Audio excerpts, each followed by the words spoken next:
yang bersama-sama kita hormati dan kita muliakan pengurus ketua serta pengurus DKM Al-Ikhlas Duta Indah, Bapak dan Ibu para jamaah fardu subuh yang mudah-mudahan kita bersama dimuliakan Allah Subhanahu wa taala.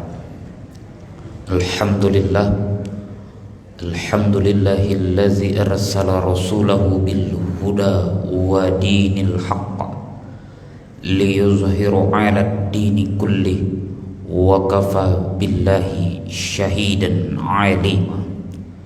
Alhamdulillahil maliki dzil malakut wal jabbari dzil jabbarut allazi khalaqal maut hayatal ihtibara al imani was thubut wa asyhadu an la ilaha illallah wahdahu la syarika lah wa asyhadu anna sayyidana Muhammadan abduhu wa rasuluhu la nabiyya ba'dahu. Allahumma fasalli wa sallim ala hadzal nabiyil karim wa ala alihi wa ashabihi wa man da'a bi da'watihi wastanna bi sunnatihi ila yaumi liqa'i rabbih, amma ba'd. Qala Allah ta'ala fi muhkami tanzilih fahuwa asdaqul qailin. A'udzu billahi minasy syaithanir rajim. Bismillahirrahmanirrahim. Ya ayyuhalladzina amanu taqullaha haqqa tuqatih wa la tamutunna illa wa antum muslimun. Wa qala Rasulullah sallallahu alaihi wasallam fi hadisi, man kharaja min baitihi fi talabil ilmi kana fi sabilillahi hatta yarji'. Sadaqallahul azim wa sadaqa rasuluhun nabiyyul karim wa nahnu ala dzalika minasy syahidina wasyakirin walhamdulillahi rabbil alamin. Uhayyikum jami'an bi tahiyyatan islamiyah, tahiyatan li ahlil jannah, tahiyatan hiyas salam. Assalamu min ahlil jinan, assalamu yunjika min syiddatin ni'ran. Assalamu alaikum warahmatullahi wabarakatuh.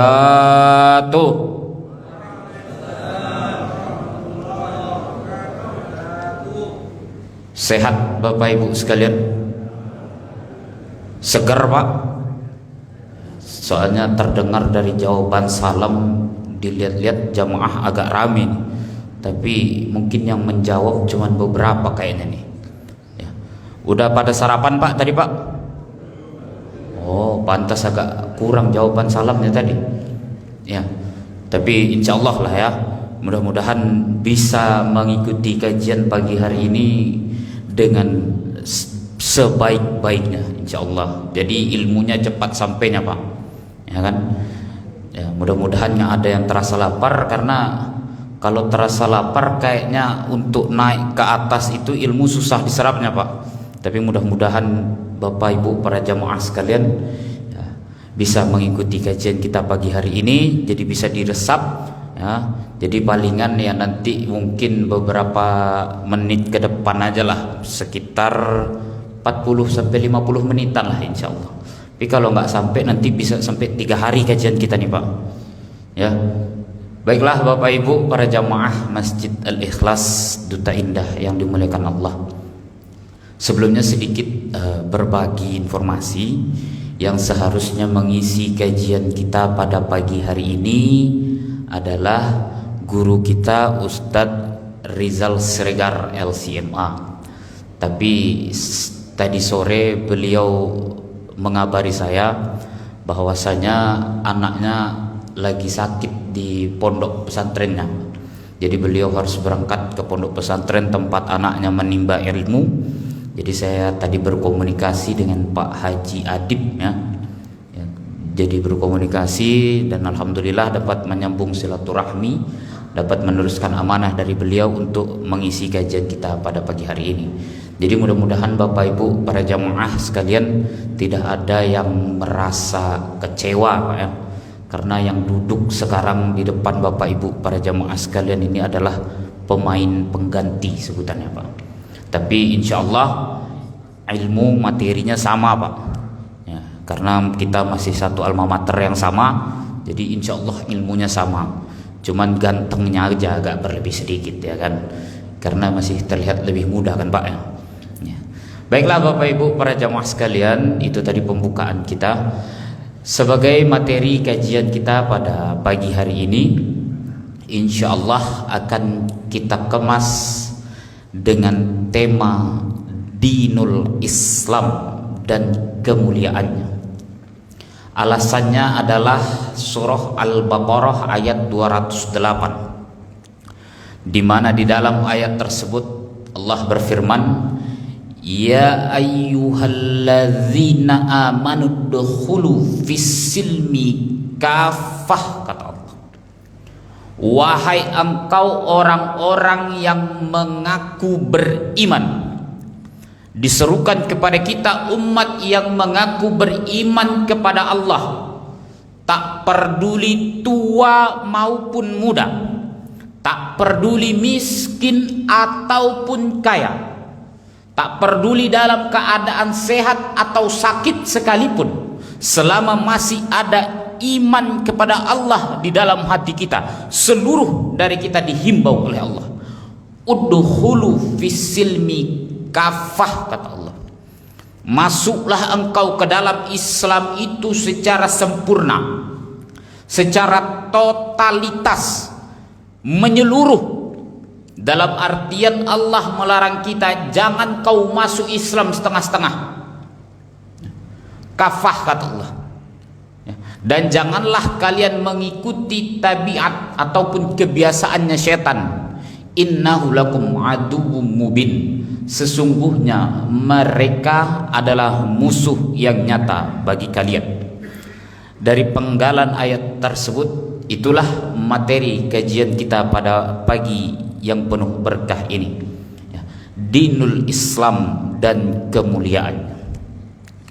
Bapak dan Ibu para jamaah yang dimuliakan Allah, ada seorang ulama besar bernama Said Hawa, di mana beliau pernah menulis satu kitab yang berjudul Tazkiyatun Nafs, atau dalam bahasa keseharian kita bisa diterjemahkan mensucikan diri, di mana di dalam kitab tersebut beliau mengutip satu ungkapan bijak, di mana beliau pernah berkata, Islam itu turun ke muka bumi ini disertai dengan 3. Pertama, Islam itu turun ke muka bumi ini disertai dengan syariat.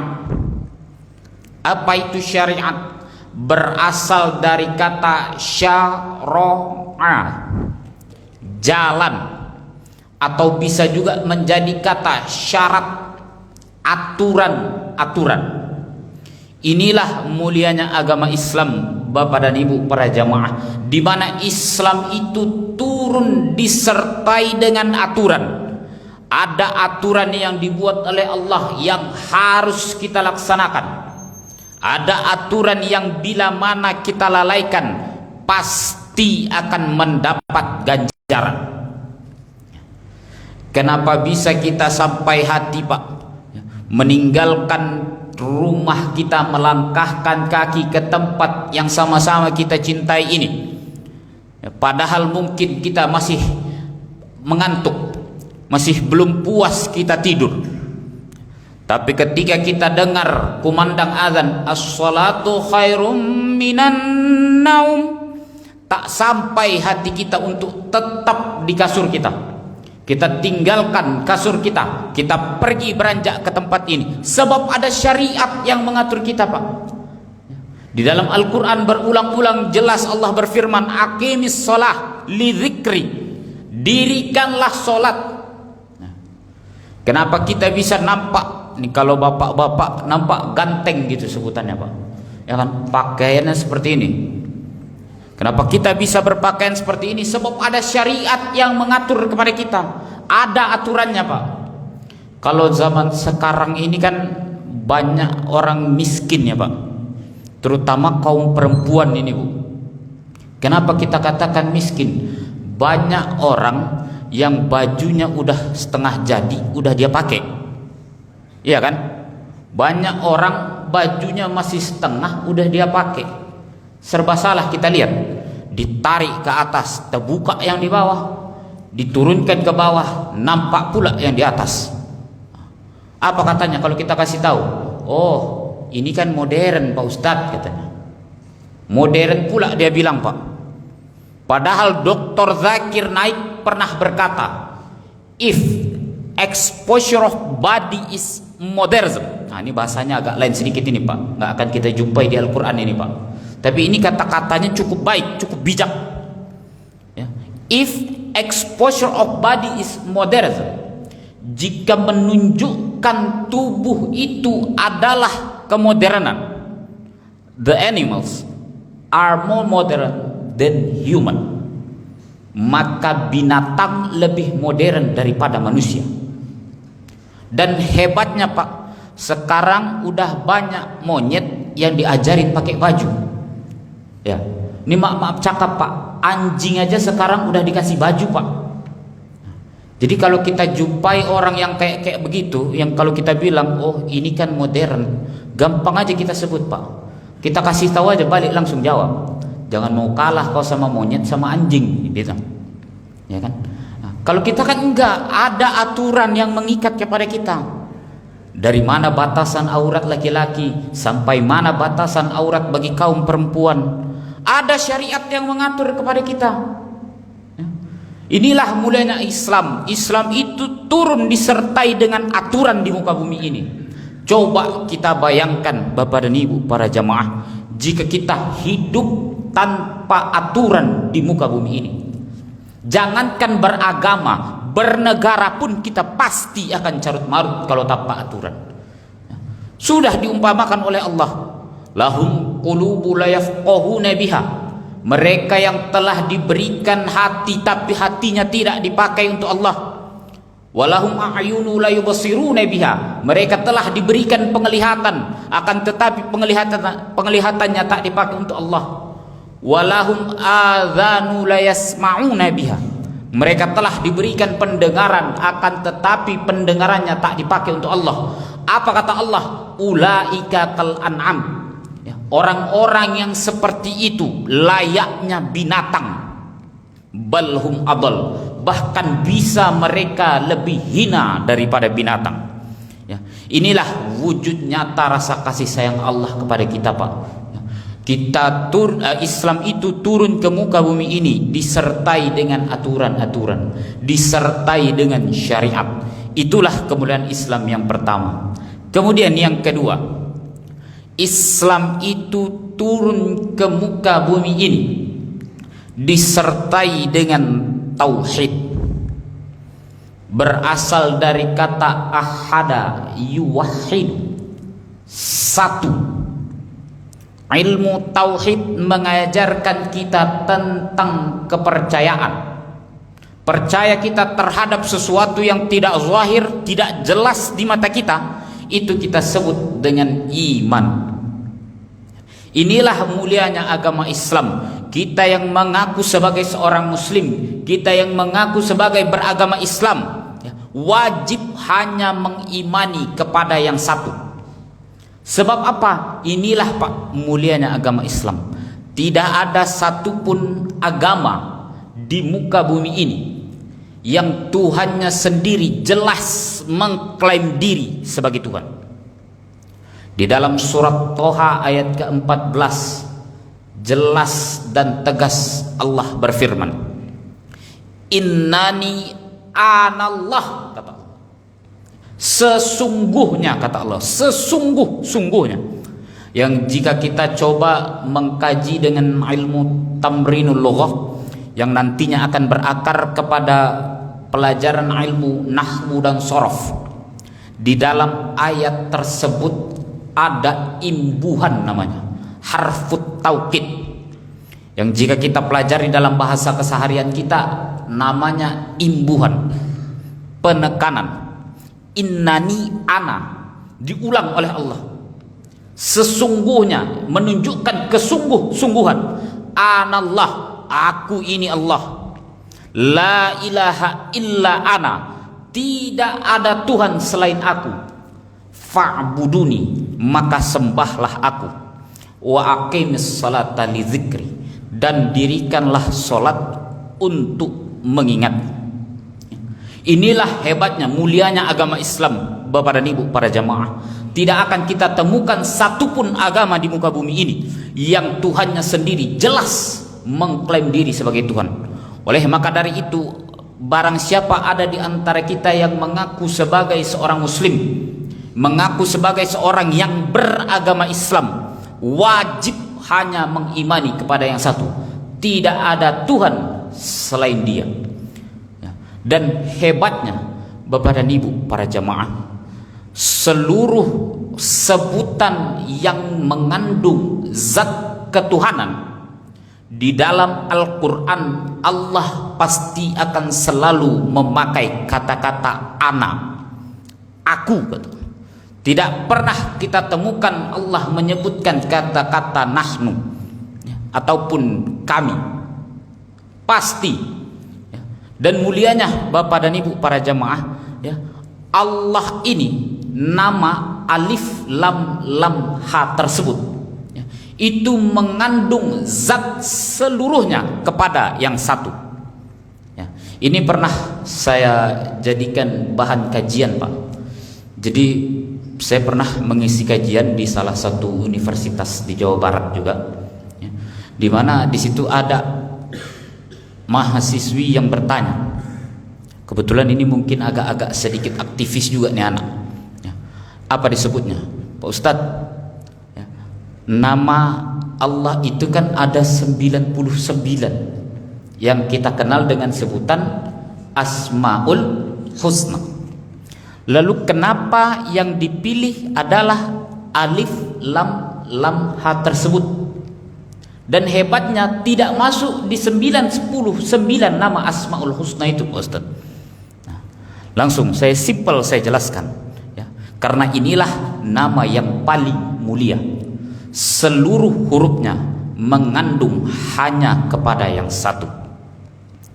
Coba kita bayangkan, Pak, mungkin di depan ini ada tulisan Allah sebelah kiri dari hadapan saya nih, Pak. Ya kan? Kalau kita hapus alifnya satu, jadi apa bacanya, Pak? Lillah, milik Allah. Kalau kita hapus lamnya satu, jadi lahu, dia Allah. Kalau kita hapus lagi lamnya satu, jadi hu, dia Allah. Inilah mulianya nama Allah itu, Pak.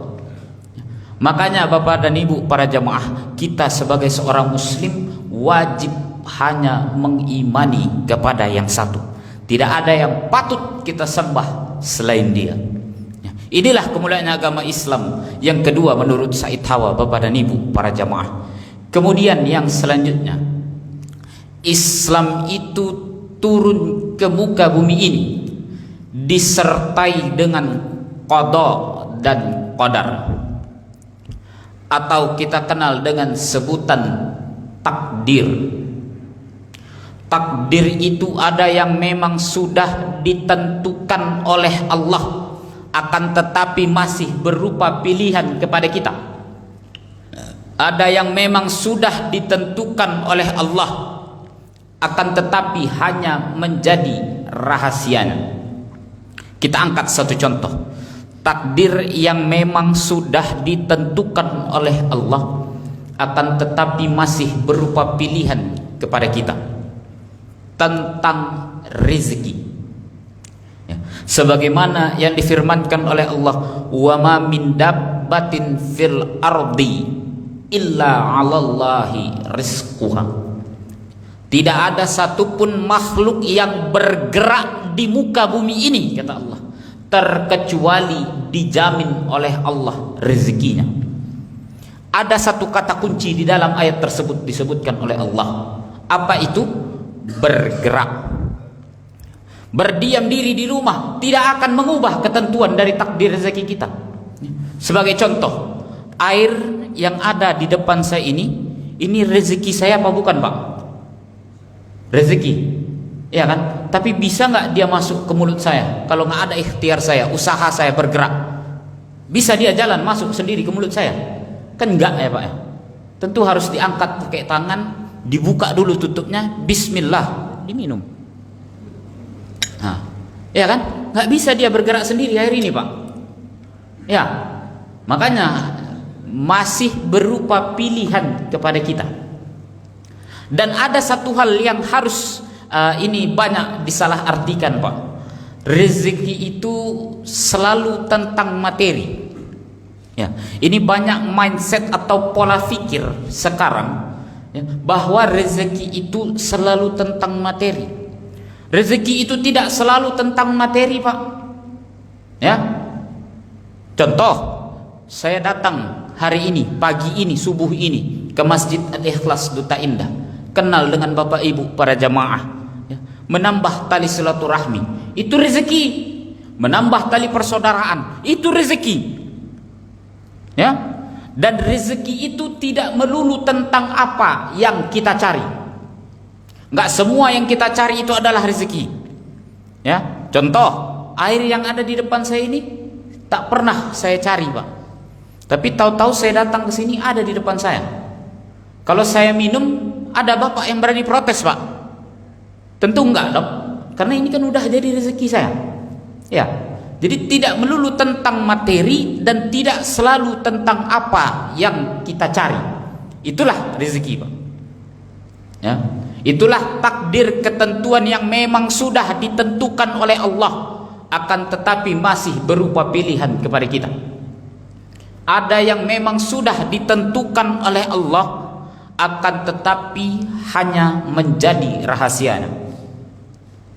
Kita angkat satu contoh tentang kematian. Sebagaimana Allah telah menerangkan kepada kita, kullu nafsin dha'iqatul maut. Setiap yang bernyawa pasti akan menjumpai ajalnya. La yastakhiruna sa'ah, tidak akan ditunda walaupun sesaat. Wa la yastaqdimun, dan tidak akan pula dipercepat. Kapan waktu kematian kita tiba? Tidak akan kita temukan satupun ayat di dalam Al-Quran ya, yang memuat tentang kapan waktu kematian kita tiba. Hanya menjadi rahasia Allah. Hanya ada satu hadis yang menerangkan, mengajarkan kepada kita, inna nafsa la tamuta hatta tasta'mil ala rizquha. Sesungguhnya manusia itu tidak akan diangkat ruh dari jasadnya hatta tasta'mil ala rizquha, sampai sempurna dia menghabiskan rezekinya. Jadi selama masih ada nafas di dalam tubuh kita, selama masih kita bernyawa, yakin dan percayalah bahwa masih akan terus ada rezeki yang pasti akan Allah berikan kepada kita. Sebab kalau udah habis rezeki, ya pulang lagi kita Pak. Ya, jadi yakin dan percayalah. Itulah kemuliaan agama Islam menurut Said Hawa, Bapak dan Ibu para jamaah yang dimuliakan Allah. Kemudian seraya dengan diturunkannya ajaran Islam, Allah memberikan petunjuk melalui firman-firman-Nya, perkataan-perkataannya yang terkumpul di dalam satu kitab. Inilah yang kita kenal sampai saat ini dengan sebutan Mushaf Al-Quran. Ya. Ketika kita membuka halaman pertama setelah suratul Fatihah, akan kita baca Alif Lam Mim Dzalikal kitabu la raiba fihi hudal lil muttaqin. Dzalikal kitab, kata Allah, itu kitab la raiba fihi, tidak ada keraguan di dalamnya. Jadi barang siapa ada umat yang mengaku sebagai seorang muslim, yang mengaku beragama Islam, akan tetapi ragu terhadap Al-Quran, gugur sudah iman Islamnya, punah sudah akidah Islamiyahnya, sebab Allah sendiri yang menjamin kesucian kitab ini. Jadi kalau mungkin beberapa waktu ke belakang ada pernah mungkin viral ya Pak, ya, tentang sebutan kitab suci itu adalah fiksi. Ya. Saya nggak tahu kalau kitab suci lain, tapi kalau Al-Quran ini bukan fiksi. Ya. Sebab Allah sendiri yang menjamin kesucian kitab ini. La raiba fihi, tidak ada keraguan di dalamnya. Jadi kita umat manusia tidak boleh ragu terhadap Al-Quran. Ya. Hudal lil muttaqin, petunjuk bagi orang-orang yang bertakwa. Bapak dan Ibu para jamaah rahimakumullah, jika kita mungkin memiliki kesempatan atau bahkan mungkin kita berkeinginan untuk mengumpulkan seluruh buku bacaan, apapun buku bacaannya, baik itu ditulis oleh seorang ulama muslim atau bahkan mungkin ditulis oleh seorang ilmuwan di luar dari kepercayaan agama Islam, buku bacaan yang memuat tentang kisah perjalanan hidup Rasulullah sallallahu alaihi wasallam, boleh kita cari Pak, apapun bacaannya, tidak akan kita temukan satupun bacaan yang memuat tentang keluh kesah Rasulullah sallallahu alaihi wasallam. Boleh kita cari Pak, apapun bacaannya, tidak akan kita temukan satupun yang memuat tentang keluh kesah Rasulullah. Rasulullah Muhammad sallallahu alaihi wasallam itu Pak tidak pernah berkeluh kesah selama hidupnya. Sebagaimana yang kita ketahui kisah yang mungkin sering terdengar di pendengaran kita, ketika Rasulullah melaksanakan ibadah di Taif, berdakwah di Taif, beliau dilempari batu hingga sampai berdarah pelipisnya Pak. Apa kata beliau? Innahum qaumi lam ya'rif, sesungguhnya mereka itu adalah kaumku dan mereka belum mengetahui. Rasulullah itu selama hidup tidak pernah berkeluh kesah Pak.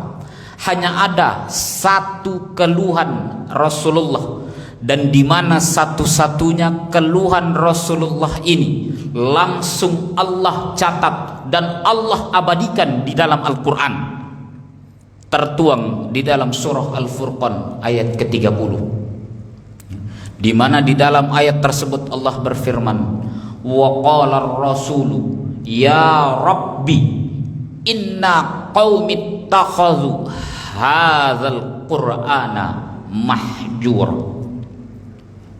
Suatu saat, suatu hari Rasulullah datang mengadu kepada Allah, kemudian menyampaikan, ya rabbi, wahai Tuhanku, ya Allah, kata Rasulullah, inna qaumi takhadhu hadzal qur'ana mahjura, sesungguhnya kaumku akan membuat Al-Quran ini menjadi terabaikan.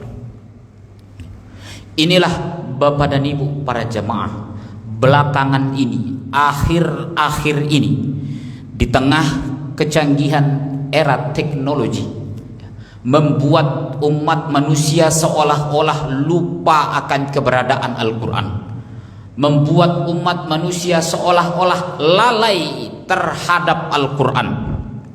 Coba kita berkaca Bapak dan Ibu para jamaah, seluruh kita yang berhadir di tempat ini tanpa terkecuali, hingga sampai saat pagi ini, subuh ini, ya, sudah berapa banyak ayat Al-Quran yang kita baca? Coba kita bandingkan, sudah berapa banyak pesan yang masuk ke dalam smartphone kita, baik itu melalui aplikasi pesan singkat ataupun jejaring sosial media yang kita baca. Coba kita bandingkan, sudah berapa banyak ayat Al-Quran yang kita baca sampai saat pagi hari ini. Inilah Bapak dan Ibu para jamaah, akhir-akhir ini menjadi ironi. Tapi mudah-mudahan di Masjid Al-Ikhlas Duta Indah ini semuanya ahlul Quran, Pak, ya. Insya Allah. Karena kita kan sholat di masjid, Pak, ya kan? Kalau kita sholat di masjid, otomatis seenggaknya Ummul Quran Al-Fatihah pasti kita baca, ya kan? Inilah kenapa kita katakan menjadi ironi, Pak, ya. Sebab akhir-akhir ini sudah hampir punah kita dengar tilawah Al-Quran melalui telinga kita. Kalau coba kita tarik 10-20 tahun ke belakang, Pak, terutama mungkin di daerah-daerah, di kampung-kampung, ketika kita selesai sholat subuh, pulang turun kita dari masjid, ya, masih sering kita dengar tilawah Al-Quran, dibacakan langsung, diucapkan langsung, dilafalkan langsung oleh mulut orang. Kalau sekarang mungkin masih kita dengar juga, Pak, tapi dari aplikasi pemutar video, ya kan, tidak langsung dilafalkan dari mulut orang, ya. Inilah yang akhir-akhir ini kita lupakan keberadaannya, Pak. Padahal Bapak dan Ibu para jamaah, apa kemuliaan Al-Quran itu, ya, sedikit akan kita bahas di kajian kita pagi ini, ya. Tidak ada satupun bacaan di muka bumi ini yang mampu utuh ribuan tahun lamanya, terkecuali Al-Quran. Sebagaimana yang kita ketahui, di tahun ini kita telah menginjakkan kaki di tahun 1446 Hijrah, ya. Ribuan tahun Al-Quran itu utuh, Pak. Alif di zaman Rasul, alif itu yang kita kenal sampai saat hari ini. Huruf ya di zaman Rasul, huruf ya itulah yang kita kenal sampai saat hari ini, ya. Kenapa Al-Quran itu bisa utuh? Sebab Allah sendiri yang telah menjamin, Allah sendiri yang telah menegaskan di dalam surah Al-Hijr ayat ke-9, di mana di dalam ayat tersebut Allah berfirman, inna nahnu nazzalna dzikra wa inna lahu lahafizun.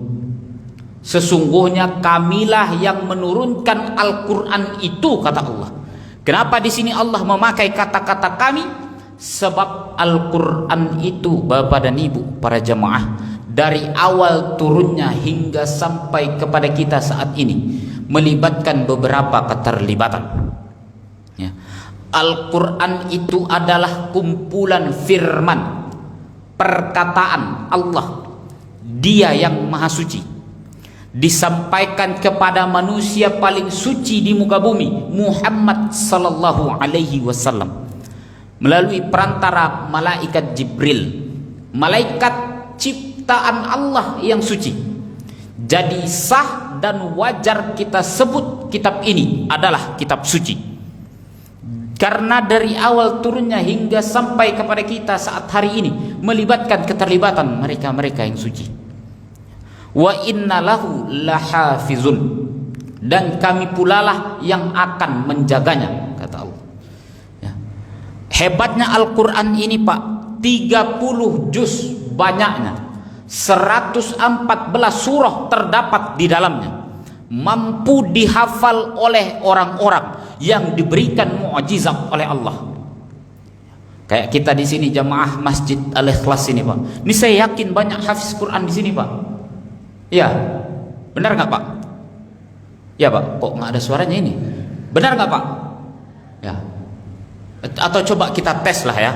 Ini sedikit menghilangkan rasa ngantuk, Pak. Sebab di pojok-pojok, di sudut-sudut masjid saya udah lihat ada yang agak-agak bersender ini, Pak. Ya, coba kita tes ya, Pak. Ini saya yakin di Masjid Al-Ikhlas ini banyak hafiz Quran nih, Pak. Hafiz itu dipancing pangkal ayatnya, pasti dia bisa meneruskan lanjutannya. Coba kita tes jamaah Masjid Al-Ikhlas ini. Coba sambung ayatnya, Pak. A'udzubillahi minasyaitonirrajim. Bismillahirrahmanirrahim. Qul a'udzu birabbin nas. Apa sambungnya, Pak? Wah, kan banyak hafiz di masjid kita ini, Pak. Tapi sampai situ aja kajian. Jangan ditanya lagi berapa juz hafiznya itu, Pak Ustadz. Oh, selesai. Ya. Tapi itu hafiz. Ya. Inilah hebatnya Al-Quran itu, Pak. 30 juz banyaknya, 114 surah terdapat di dalamnya, mampu dihafal oleh orang-orang yang diberikan mukjizat oleh Allah. Ya. Bukankah sudah jelas diperlihatkan kepada kita bukti nyata firman Allah, di mana beberapa tahun yang lalu kita telah dipertontonkan ada seorang anak masih berumur belia, lumpuh otaknya, terbata dia dalam berbicara, terbatas dia dalam bergerak, akan tetapi 30 juz hingga sampai tata letak posisi ayat halaman ada di luar kepalanya. Jangan dipancing, Pak. Kalau kita tanya halaman 30 baris kedua apa namanya, bait ketiga, jangan ditanya, hafal sama dia simpang-simpang semua. Ya. Inilah hebatnya Al-Quran itu, Pak. Seiring dengan itu beberapa tahun yang lalu ada anak masih di bawah 7 tahun umurnya, Pak.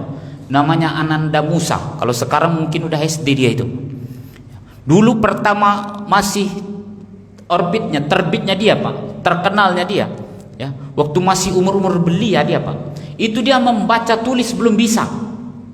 Ya, kalau kita kasih pulpen, kita kasih kertas, nulis dia nggak bisa. Ya, nulis Al-Quran itu dia belum bisa waktu itu, Pak. Tapi kalau dipancing pangkal ayatnya, jangan dicoba-coba, dilanjutkan sama dia. Ya. Inilah hebatnya Al-Quran itu, Pak. 30 juz banyaknya, mampu dihafal oleh orang-orang yang diberikan mukjizat oleh Allah. Makanya Al-Quran itu utuh ribuan tahun lamanya. 1446 tahun saat ini, Pak. Masih utuh. Al-Fatihah yang dibaca oleh Rasulullah ketika sholat, Al-Fatihah yang sama yang kita baca sampai saat hari ini. Ya. Inilah kemuliaan Al-Quran yang kedua. Tidak ada satupun bacaan di muka bumi ini yang sama seluruh dunia cara membacanya, terkecuali Al-Quran. Boleh kita cari, Pak, pembandingnya. Tidak akan kita temukan satupun bacaan di muka bumi ini yang sama seluruh dunia cara membacanya, terkecuali Al-Quran. Terbukti ya, ketika kita melaksanakan atau mungkin kita melihat di media sosial ataupun di berbagai platform apapun itu namanya ya, ketika kita sholat ataupun ada umat jamaah yang sholat di Masjidil Haram, ketika imam Masjidil Haram membaca waladdallin, seluruh umat muslim dari penjuru dunia pasti akan mengatakan amin. Dan kita mengerti apa yang dia baca, kita tahu apa yang dia baca, padahal kita tidak pernah seperguruan dengan dia ya. Karena apa? Karena Al-Quran itu bersumber dari yang maha satu. Karena bersumber dari yang maha satu, membacanya pun syarat dengan ilmu. Nah, inilah kemuliaan Al-Quran yang selanjutnya.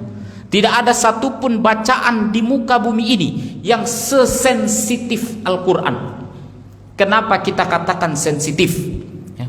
Tidak akan kita temukan bacaan satu pun di muka bumi ini yang hanya karena dengan nafas keluar berbeda dari mulut kita mampu mengubah makna dan artinya. Ya. Contoh, kita angkat satu contoh, Pak. Ini yang mungkin sering fatal kita temukan. Ketika imam menutup surah Al-Fatihah dengan waladdallin, apa yang kita baca, Pak? Amin. Amin itu ada kaidahnya, Pak. Ya. A-nya panjang, min-nya pun dipanjangkan. Ya. Itu artinya perkenankanlah ya Allah segala doa kami. Ya. Sebab apa? Al-Fatihah itu seluruh ayatnya mengandung doa, Pak. Makanya kita tutup dengan amin. Ya. Kalau yang benar A-nya dipanjangkan, min-nya dipanjangkan. Kadang ada kan Pak ya, orang udah agak-agak sedikit ngantuk, imamnya baca ayatnya terlalu lama pula, Al-Fatihah bisa setengah jam, ya kan? Apa katanya? Waladdallin.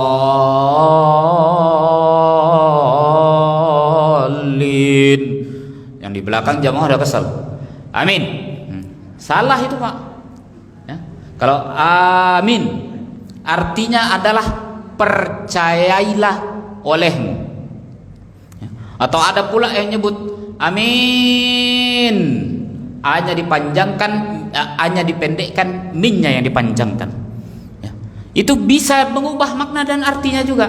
Kalau amin, A-nya dipendekkan, min-nya dipanjangkan, itu adalah yang terpercaya.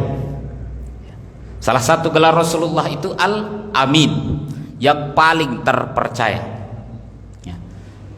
Ya. Ini contoh juga, ini yang paling sering fatal kita temukan Pak. Di dalam surah Al-Ikhlas ayat pertama, jelas dan tegas Allah berfirman, Qul huwallahu ahad. Qul, memakai huruf qaf. Ada sedikit penekanan di dalam kerongkongan kita. Ya. Artinya, katakanlah ya Muhammad, Allah itu tidak berbilang. Ya. Allah itu ahad. Tapi kalau kita salah melafalkannya Pak, kita lepas saja. Qul huwallahu ahad, mampu mengubah makna dan artinya. Jauh berbeda Pak. Artinya, qul memakai huruf kaf, makanlah. Coba Tuhan kita suruh makan, ya kan? Nah, makanya Bapak dan Ibu para jamaah, saya selalu menghimbau, jika kita mungkin, terutama kita kaum laki-laki Pak, kita mungkin lemah terhadap tilawah Al-Quran, sholatlah kita di masjid. Sebab masjid sudah pasti memiliki imam yang sesuai dengan kriteria. Pasti masjid itu sudah memiliki imam yang melalui fit and proper test. Pasti itu Pak. Kayak imam kita di Masjid Al-Ikhlas ini tadi Pak, itu saya rasa sholat di Masjidil Haram aja Pak. Ya, enak rasanya Pak. Kayak saya dengar suaranya mirip-mirip Imam Sudes lah. Masih muda pula lagi ya kan, ganteng lagi. Itu kalau saya perempuan kayaknya agak naksir juga sama dia. Ya, masih muda, ganteng lagi. Ya, bacaannya fasih bagus, ya kan. Makanya saya selalu menghimbau Pak, kalau kita lemah terhadap tilawah Al-Quran, sholatlah kita di masjid. Sebab masjid itu sudah pasti memiliki imam yang sesuai dengan kriteria. Ya. Dan ini Pak, ini sedikit berbagi aja Pak. Ini saya pernah menyampaikan kajian yang sama. Nah, seperti ini Pak, saya sampaikan di salah satu masjid di daerah Jakarta Utara. Itu masjid itu terletak di salah satu perumahan instansi negara Pak. Ya. Ini saya sampaikan. Ya. Dan ketika sholat subuh, saya disuruh jadi imam. Ya kan? Ketika sholat subuh saya sampai, Ustaz silahkan langsung jadi imam. Saya bilang, oh kalau ada tuan rumah, lebih baik tuan rumah terlebih dahulu. Ya kan? Nah, ini enggak, saya disuruh jadi imam, langsung aja Pak. Setelah sholat subuh saya ceramah, saya sampaikan, alhamdulillah Pak, sampai saat ini untuk tahun depan saya dicoret di masjid tersebut. Ya, saya sampaikan itu. Kenapa? Rupanya setelah setelah ceramah saya, ada yang mau WA jamaah minta nomor saya. Ya, mau WA jamaah, Ustaz, terima kasih Pak Ustaz ceramahnya. Kenapa saya sampaikan? Kenapa saya tanya kan? Kenapa Pak? Iya, kayaknya ada yang tersinggung itu Pak Ustaz. Siapa itu? Pengurus DKM. Ya. Loh, kenapa tersinggung? Saya bilang, ya Pak Ustaz, masjid kita tuh megahnya aja Pak Ustaz, kita nggak punya imam. Ya, padahal kasnya Pak saya lihat 125 juta Pak. Masjidnya pun kalau kita sujud Pak, terbenam muka kita di karpetnya itu, saking tebal nih bulunya Pak. Tapi gaji imam 200.000 pun sebulan nggak mau dia. Palingan berapalah gaji imam itu ya kan? Tapi nggak mau dia. Makanya alhamdulillah Pak, untuk tahun depan saya dicoret di masjid itu. Ya, tapi nggak apa-apa. Ya kan, yang penting saya sampaikan apa yang ada di dalam pikiran saya. Selama itu betul saya sampaikan. Ya. Makanya Pak, saya selalu menghimbau, sholatlah kita di masjid. Sudah ada jelas, ya kan? Sudah ada jelas apa anjurannya. Innama ya'muru masajidallah man amana billah wal yaumil akhir. Makmurkanlah masjid-masjidnya Allah itu. Ya. Datang kita sholat berjamaah ke masjid. Ya. Kan kita sudah mungkin sudah mengetahui Pak ya, sholat di masjid itu pahalanya 27 kali lipat lebih baik. Dan di dalam masjid itu Pak, pahalanya pun berbeda-beda. Ya, kayak ini tempat di depan ini. Ya, ini nggak bisa 2 orang di sini nih Pak. Ini harus 1. Nggak bisa saya mentang-mentang Ustadz saya datang tiba-tiba kan, Pak Imam, aku kan Ustadz, kau baca Fatihahnya, aku baca surat pendeknya, ya kan? Nggak bisa. Ini nggak bisa mentang-mentang di sini. 1. Ya. Nah ini yang paling mahal nomor 2, saf paling depan ini Pak. Ya. Ini paling mahal. Nah yang agak murah sedikit, lihat siku masjid Pak. Siku masjid itu, nah itu agak murah sedikit itu Pak. Karena kalau udah tahiyat akhir biasa sambil nyender itu kan. Nah itu paling murah. Ya kan? Tapi terlepas dari itu lebih baik daripada kita sholat di rumah. Ya. Kan kita pun pula belum tentu Pak ya. Bukannya maksudnya untuk menjudge, enggak. Bukan untuk mengata-ngatai, enggak. Tapi kita enggak semua dari kita sempurna membaca Al-Quran. Ya kan? Oleh maka dari itu saya selalu menganjurkan sholatlah kita di masjid. Sebab Al-Quran ini Pak syarat dengan ilmu. Ya, sakral ini Pak. Ya. Berbeda pelafalannya, mampu mengubah makna dan artinya. Inilah mulianya Al-Quran. Tidak ada satupun bacaan di muka bumi ini yang sesensitif Al-Quran.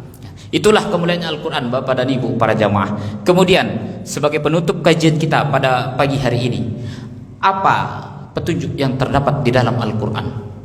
Kenapa bisa Allah berfirman ketika kita membuka surah Al-Fatihah ya, di dalam surah Al-Baqarah ayat kedua Allah langsung telah menegaskan hudal lil muttaqin, petunjuk bagi orang-orang yang bertakwa. Apa petunjuk yang terdapat di dalam Al-Quran? Ya, kita angkat satu contoh sebagai penutup kajian kita pada pagi hari ini Bapak dan Ibu para jamaah. Kehidupan setelah kehidupan kita di dunia. Sebagaimana yang difirmankan oleh Allah di dalam surah Al-Baqarah, wala taqulu liman yuqtal fi sabilillahi amwat.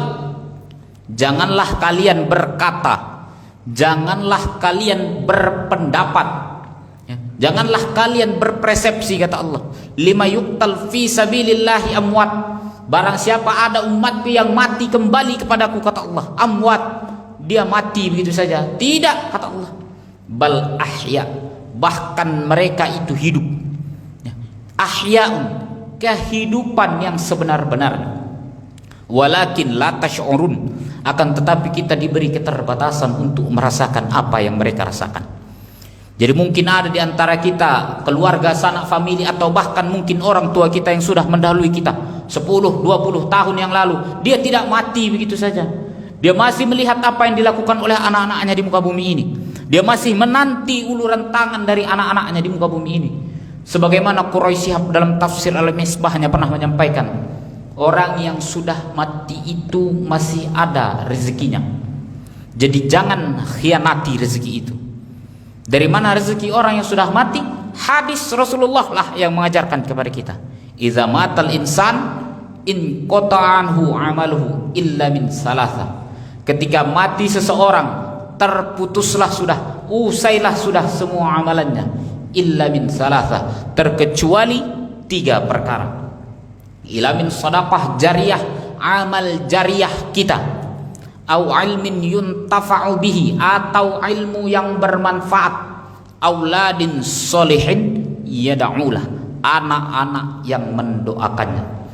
Oleh maka dari itu Bapak dan Ibu para jamaah Masjid Al-Ikhlas yang dimuliakan Allah, sebagai pesan penutup kajian kita pada pagi hari ini, jika kita mungkin lemah terhadap tilawah Al-Quran, jika kita mungkin lalai terhadap keadaan Al-Quran, jangan kita wariskan, jangan kita turunkan kelemahan kita, kelalaian kita kepada generasi penerus kita.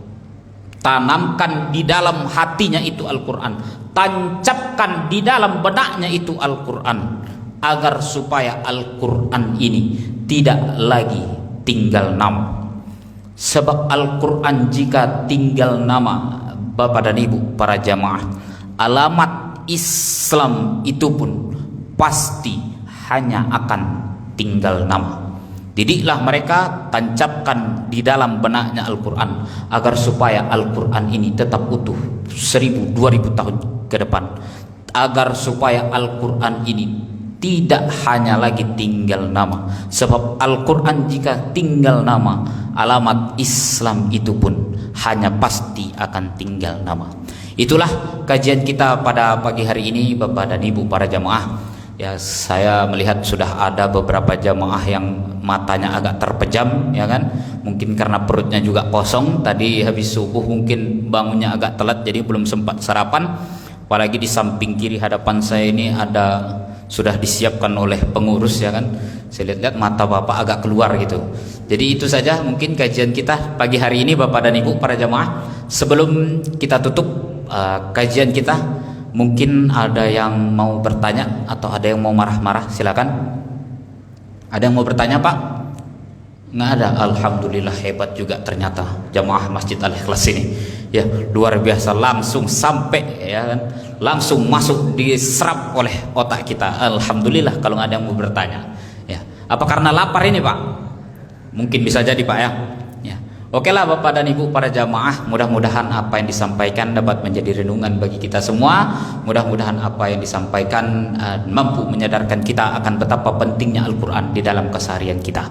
Sebelum kita tutup kajian kita pada pagi hari ini, Bapak dan Ibu para jamaah, sedikit menyita waktu kembali, ya, sedikit berbagi informasi bahwasanya kami membina pondok pesantren tahfizul Quran, penghafalan Al-Quran di wilayah Loh Bener, Indramayu, Jawa Barat, untuk mendidik anak-anak yatim dalam golongan fuqara dan du'afa menjadi penghafal Al-Quran secara gratis. Jadi mungkin ada di antara Bapak dan Ibu yang memiliki anak-anak sesuai dengan kriteria yang ingin dididik menjadi penghafal Al-Quran, boleh berkomunikasi dengan kami. Alhamdulillah, dari tingkat ibtidaiyah atau setara pendidikan anak usia dini sampai tingkat aliyah, Pak, atau setara dengan sekolah menengah atas, ya, santri kami ada. Dan alhamdulillah kemarin ini kami dititipkan amanah untuk mendidik 182 santri baru, Pak. Jadi yang ingin saya bagikan kepada Bapak dan Ibu para jamaah, sedikit berbagi kepada jamaah Masjid Al-Ikhlas ini, ya. Karena seluruh kegiatan di pesantren itu kita gratiskan, ya, termasuk sekolahnya, makannya, semua kita gratiskan. Al-Quran yang dibaca oleh para santri itu pun kita subsidi, Pak, kita kasih gratis. Jadi mungkin ada di antara Bapak dan Ibu para jamaah yang Allah titipkan ke lapangan dan bersimpati untuk membantu jihad pendidikan di jalan Allah ini dalam bentuk wakaf Al-Quran. Karena saat ini kami membutuhkan kurang lebih 182 mushaf Al-Quran untuk dibaca oleh para santri-santri kami, ya. Karena demi kemudahan para santri dan para asatid dalam proses menghafal Al-Qurannya kita seragamkan, Pak. Al-Qurannya seperti ini. Kebetulan alhamdulillah tadi ada dikabari oleh penyalur ada yang bisa kami bawa. Jadi mungkin ada di antara Bapak dan Ibu para jamaah yang berniat untuk membantu jihad pendidikan ini dalam bentuk wakaf Al-Quran, bisa langsung berkomunikasi dengan kami atau mungkin dapat langsung menitipkannya kepada kami. Itu saja Bapak dan Ibu para jamaah yang dimuliakan Allah, kajian kita pada pagi hari ini. Kita tutup kajian kita pada pagi hari ini dengan bersama-sama bermunajat kepada Allah. Semoga segala hajat dan keinginan kita melalui perantara salat subuh pada pagi hari ini dan dilanjutkan dengan kajian ilmu di pagi hari ini senantiasa Allah kabulkan dan Allah perkenankan. Dan tak lupa pula kita doakan seluruh jamaah di sini semoga selalu dalam keadaan sehat. Kita doakan pula orang tua kita semoga dipanjangkan umurnya dalam taat ibadah dan Allah berikan murahkan rezekinya dengan penuh barokah. Dan mungkin orang tua kita yang telah tiada, semoga Allah lapangkan kuburnya, Allah jadikan kuburnya taman dari taman-taman surganya, dan Allah jauhkan dari belenggu siksa neraka. Ala hadhihi niyyah wa kulli niyatin salihah. Al-Fatihah. A'udzu billahi minasyaitonir rajim. Bismillahirrahmanirrahim. Alhamdulillahirabbil alamin arrahmanir rahim maliki yaumiddin iyyaka na'budu wa iyyaka nasta'in ihdinas siratal mustaqim siratal ladzina an'amta 'alaihim ghairil maghdubi 'alaihim waladdallin. Amin. Hadanallahu wa iyyakum ajma'in. Arjul afwa minkum wallahu muwaffiq ila aqwamit thariq. Kita tutup dengan bersama-sama membaca kafaratul majlis. Subhanakallahumma wa bihamdika nasyhadu an la ilaha illa anta wa nastaghfiruka wa natubu ilaik. Wassalamualaikum warahmatullahi wabarakatuh.